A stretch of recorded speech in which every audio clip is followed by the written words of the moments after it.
The storm rolled down from the peaks like a living beast, swallowing the valley in a roar of icy wind and white fury, and Elias Thorne, known across the mountains as the silent, hard-hearted hermit, had just locked his cabin door when he heard it. A faint thud on the porch, weak, almost apologetic, like someone too ashamed to beg, but too desperate to stay silent.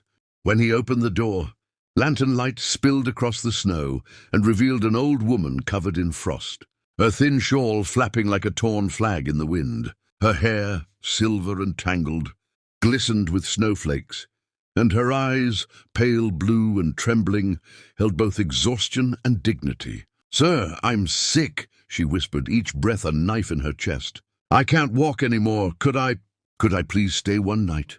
Elias stared at her, his expression hidden beneath the shadow of his hat, his thick fur coat dusted with snow. The town called him cold, dangerous, broken, a man who trusted no one, who disappeared into the mountains for months, returning only for supplies.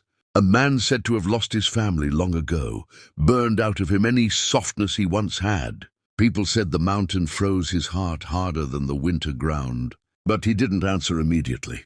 He just watched her, studying the tremor in her hands, the way she struggled to stay upright. The wind cut between them, and even the mountains seemed to hold their breath. She clutched her chest again. I don't want to die out here." Still nothing. Elias didn't move, didn't blink.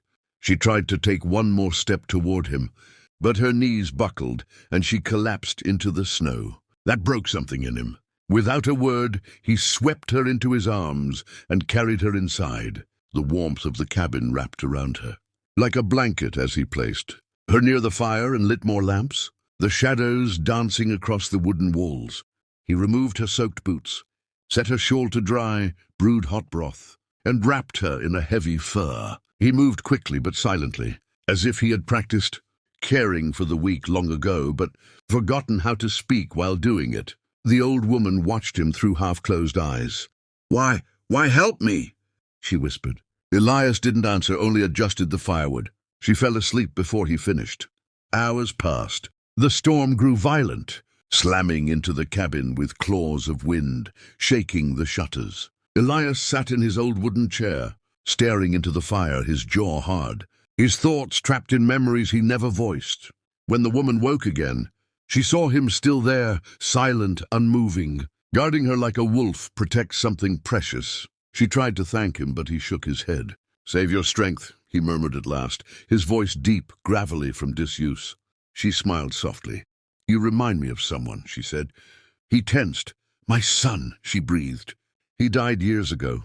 A good man, a quiet man." Elias's eyes flickered with something pain, or maybe recognition. But he stood up before she could ask more. The storm didn't ease until deep into the night. When Elias stepped outside to check the horses, he noticed something, fresh tracks, not animal, human, many of them, leading toward his cabin. He crouched down, touched the prints, and felt his chest tighten. Whoever made those tracks had been watching his home during the storm, and they weren't gone yet. He went back inside, his face darker than before. The old woman sensed the change. "Is something wrong?" He looked at her, then at the window. "Someone followed you," he said quietly, and the fire crackled like a warning from the mountain itself. But neither of them knew yet just how much that one night would soon shake the entire town and reveal who Elias Thorne really was behind the legend the world had built. Morning came with a bruised sky. The storm slowed but not gone, and Elias stood outside, sharpening the old axe he used for firewood, his eyes fixed on the tree line where the mysterious tracks disappeared. Inside, the old woman rested, her breathing steadier now, warmed by the fire that Elias had tended through the night.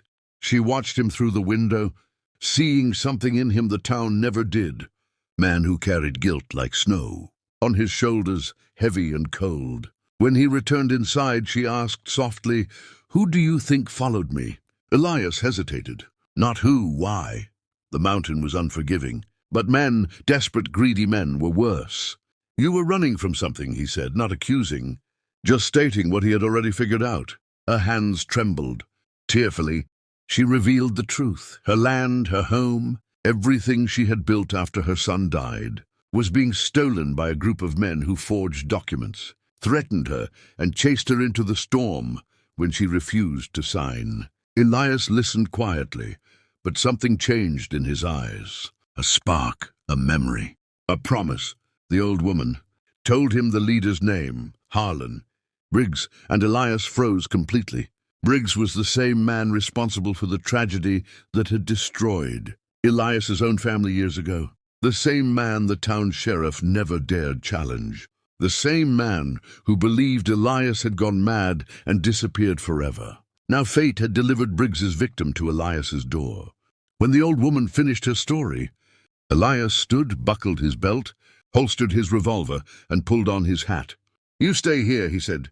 "I'll be back." Before she could argue, he opened the cabin door, and Briggs's men were already there.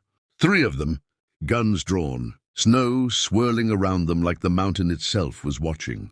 "Hand over the old woman," the leader snarled. "She belongs to Mr. Briggs." Elias didn't flinch. "No," he said simply. "Wrong answer." The fight was fast, brutal, and silent. Elias moved like a man carved from stone, striking, disarming, knocking them into the snow before any shot could be fired. When the last man crawled away, clutching his broken pride, Elias said only one thing: "Tell Briggs I'm coming." Word spread through the town by noon. By evening, the streets were buzzing with fear, disbelief, and awe. The mountain hermit, Elias Thorne, the man they thought dead, inside, had marched straight into town with the old woman's deed in one hand and justice burning in his eyes. He confronted Briggs in the middle of Main Street, the townsfolk peeking from windows as snow fell in thick curtains around them. Elias exposed the forgery, the threats, the attempted murder. And for the first time in years, the sheriff found his courage, because Elias had given him no choice. Briggs was arrested, and the old woman's land returned. But the shock wasn't that Elias fought for her. The real shock was the truth revealed afterward. The old woman wasn't a stranger. She was the mother of the man who had died saving Elias during the fire that took his family. Elias never knew she lived nearby, never knew she was suffering alone. When she learned who he was, she wept, clinging to him. "My son always said you were worth saving," she whispered. "Now I see why." Elias stayed by her side through the rest of the winter, repairing her cabin, tending her land, guarding her like the family he thought he no longer had. And when spring came, the townsfolk stopped calling him a hermit and started calling him something else. Protector, a man who answered a stranger's knock and ended up rewriting the town's fate. A man whose heart the mountain had not frozen after all. If you enjoyed this emotional story of courage, redemption, and unexpected family, don't forget to like, share, and subscribe to the channel, because more powerful stories are on the way.